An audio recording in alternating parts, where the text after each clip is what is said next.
Yes, sir. All right. Well, we're ready to get started. Congrats, man. We're glad to have you in Kansas City, and we'll start first with Adam Teicher with ESPN. Go ahead, Adam. Hey, Joshua, congratulations and welcome to Kansas City. Just curious what contact you might have had with the Chiefs before the draft and whether you're surprised to be here. And Brad, I'll have a second question as well. I remember I had one long interview with them, but after that one interview and that's all I had, I felt like they were interested, So. Okay, and what are your expectations for yourself as a rookie this season? Learn the playbook, make the roster, get under the wing of a vet, and be around the facility as much as I can. Go next to Pete Sweeney. Go ahead, Pete.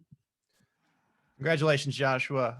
When you hear the idea, okay, you're going to be coming into a camp and you're going to be playing alongside the likes of Chris Jones and Frank Clark, what does that mean to you?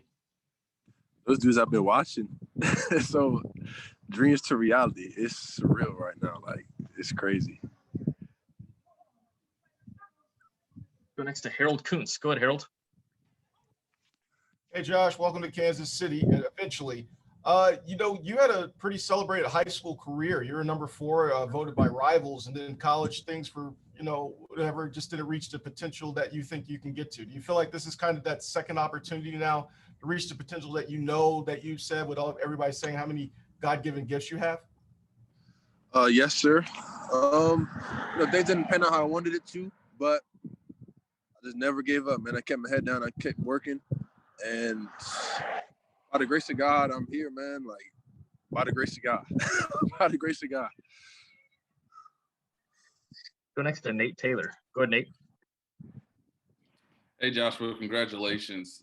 Just wanted to ask you, when you got the phone call, just what were your immediate thoughts that went into your mind? And what do you want to necessarily prove to the Chiefs that maybe they haven't seen on tape yet when you get into the league? When I got the call, it was just a bunch of yelling and screaming going on everywhere. One of the best moments of my life, easily for me and my family.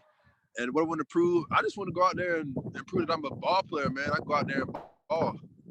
Just simple as that.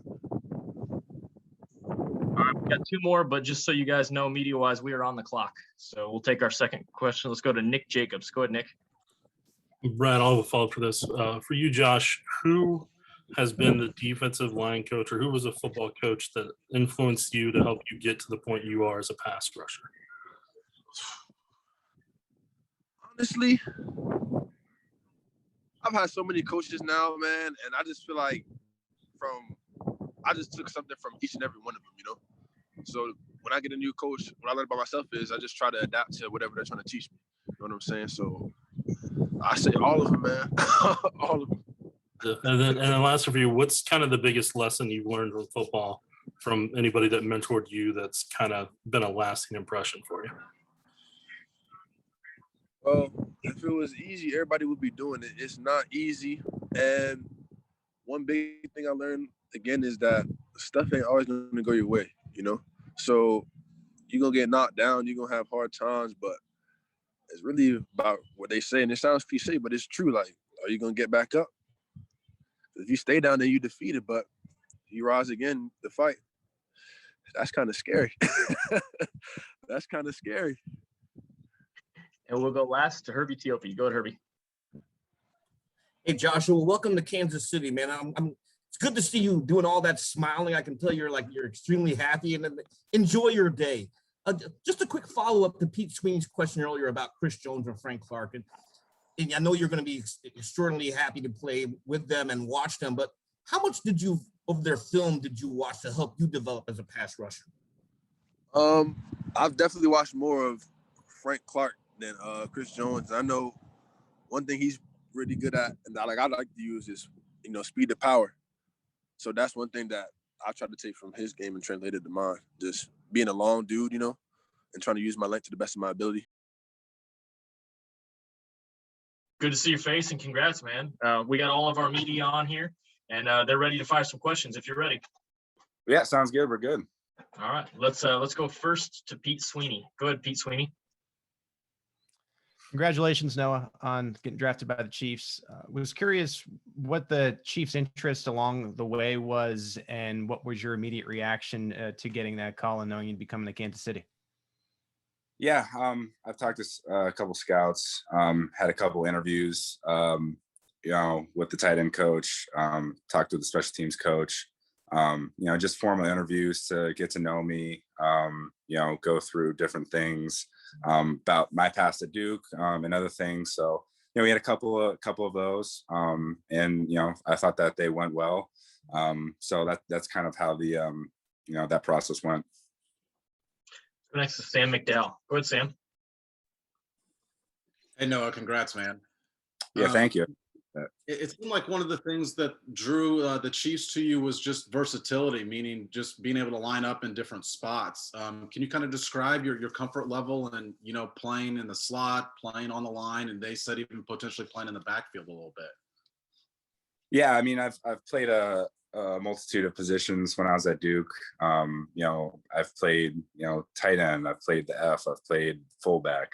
I also played a lot of special teams, which is something that I know I'm going to have to excel at and be really good at moving forward, especially with the Kansas City Chiefs. So, I had a lot of experience with that, and I'm just thankful for my coaches at Duke who kind of gave me that experience. My tight end coach, my freshman year ended up being my special teams coordinator, and he continued to have me on special teams. So I was just grateful for that. And, Duke used me in a lot of ways, and I'm grateful for Coach Cudd and all the other coaches who kind of got me to this point and helped me along the way.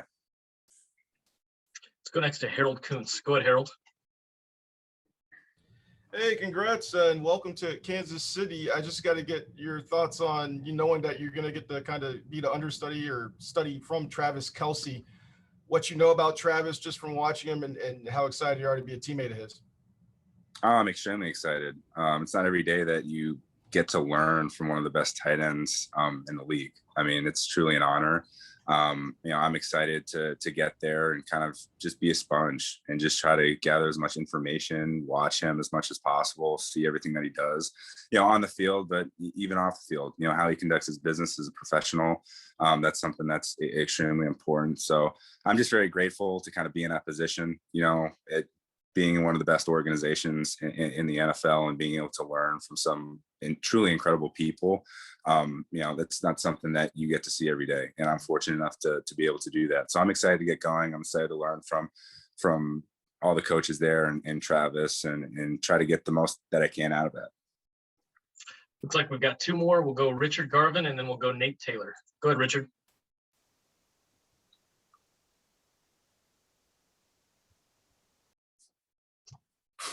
Give it another shot, Richard. I'm hitting the unmute button for you there. Should pop up and prompt you. There you go. Noah, can you hear me?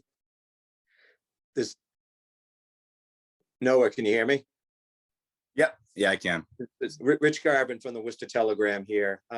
Obviously, not many players out of Central Mass get drafted, and very few from Leominster have. What are your thoughts on overcoming the odds to at least get to this point? Yeah, I mean, it's just a blessing to be where I'm at right now. Like you had said, there's not a whole lot of people from that area that do, but it's been amazing to see a ton of draft picks from the New England area. Fatu went, and I was super happy for him. Pat Freiermuth, he's from Eastern Massachusetts, but he went in the second round. Hunter Long is from New Hampshire. So it's very humbling, and I'm very fortunate to kind of be in a group of such tremendous guys like they are. So, coming from Massachusetts, very hard work mentality. You always play with a chip on your shoulder. And, that's kind of the mentality that I think all of us from that area kind of have had throughout our high school and college careers.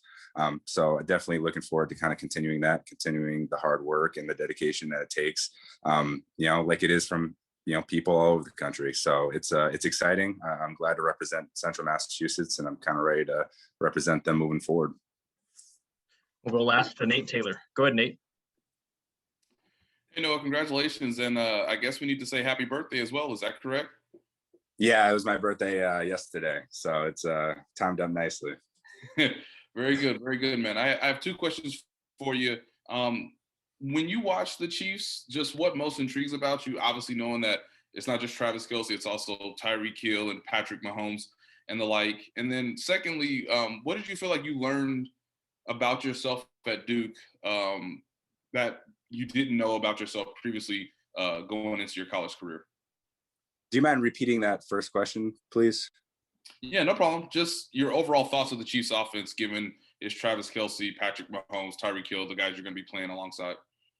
Oh yeah, I mean it's an incredible offense, and it's they seem like they do a lot of different things, to get guys open. Obviously Tyreek Hill is a big part of that offense. Travis Kelce, of course, but they utilize their running backs in different ways. They utilize other receivers, who may not be as big name as Tyreek Hill or Travis Kelce, but they're able to get them open. They're very unique in that regard. Their pass scheme is seems very complex, but it works. They do a lot of different things to be creative, and that's something that I really like.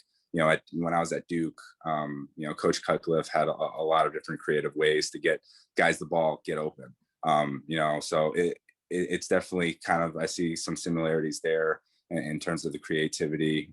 So it's definitely awesome. I think Coach Bename is a great mind. I think he's a great coach, and to be able to go in there and kind of, pick things up, from him, and just learn their offense and kind of get accustomed to that. It's going to be really fun to do. In terms of what I learned, being at Duke that I didn't really know before is just, I think, how much hard work that level took to be, to be where I'm at right now. It was a grind every day. The first camp that I had in college was extremely tough. It took a lot out of me mentally and physically. So handling yourself as a professional, even though you're a college athlete where you got to go to school and participate in Division I college football sports, that was a challenge. So just the preparation and the hard work that it takes to kind of be at your best and be as successful as you want to, it takes a lot, and it's going to be even more so at the next level when this becomes my job. The preparation, studying the playbook every night, all those little things mentally and physically, I'm going to have to take that from Duke moving forward. Man. Awesome. Well, congratulations, man. We got all of our media here ready to talk with you. So we will get started first with questions, and we'll go to Pete Sweeney. Go ahead, Pete. Congratulations, Cornell, on getting drafted by the Chiefs. Thank you, man. Oh, no problem. From your perspective, what gives you confidence that you're going to be able to make a smooth transition and really maybe be able to contribute even in year one? Man, I love the game of football for one, and I love to compete. Going into a great wide receiver core, and Andy Reid and everyone going to expect the best out of me from day one. So I got to go in there and give them my all. NFL is a business, so you gotta be able to go in there and earn everything you get. So I'm ready to work, man. I'm ready to go in there and grind, and I'm very smart, intelligent student of the game.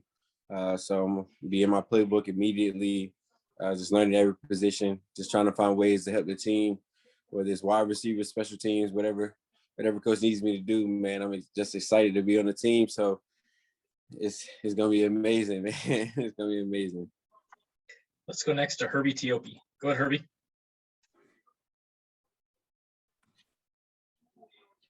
Hey, Cornell, how are you, man? I'm doing great. Hey, you're going from one dynamic quarterback in college, now you're getting ready to play with another one, and Patrick Mahomes. Have you seen any similarities between the two and some of the things that help your game when you play with a dynamic quarterback?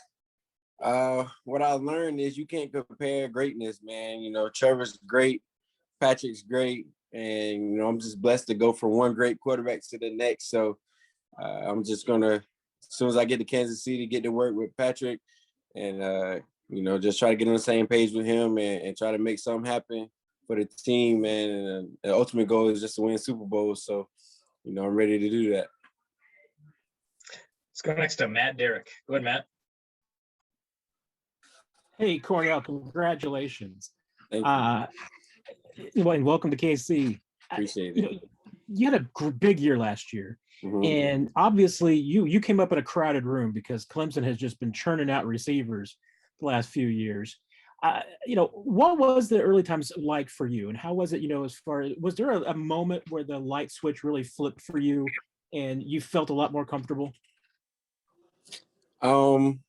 It's just, being at Clemson, you have great players around you, and you just got to learn how to, prove yourself each and every day.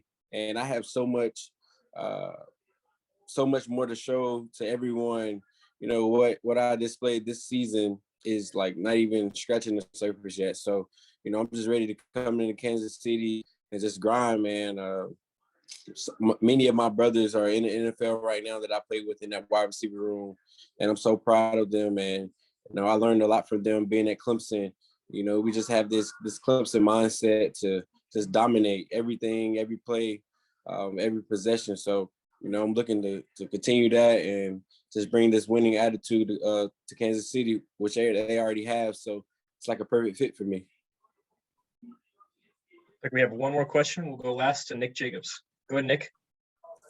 And Brad, I'll follow up on this. For you, what is something you really had to push yourself on in your game, and what do you take pride in your game? I take pride in competing. I take pride in doing the little things right. I take pride in, just dominating every rep, whether it's a pass or run, making a way for my teammates and just supporting my brothers. The ultimate goal in this team sport is to win championships, and being at Clemson, I learned how to do that. And so I'm just ready to transition that mindset, that focus, that drive, that energy to Kansas City and give them all I got. And for you, who has been, whether it's a position coach or a mentor, what is something they've taught you that you feel like has helped carry you to this point? It's a lot of people, man. I can't even single someone out, but just being able to just really focus on one day at a time and just get 1% better every day and take it one step at a time and prove yourself each and every day, because what you did yesterday doesn't really matter. You got to be able to continue to do that and be consistent. And so, man, we have a great staff at Clemson that helped me along the way. So I can't even single someone out, but I definitely had a great group around me that helped me. And man, I finally heard my name called. So it's just amazing, man. It's amazing.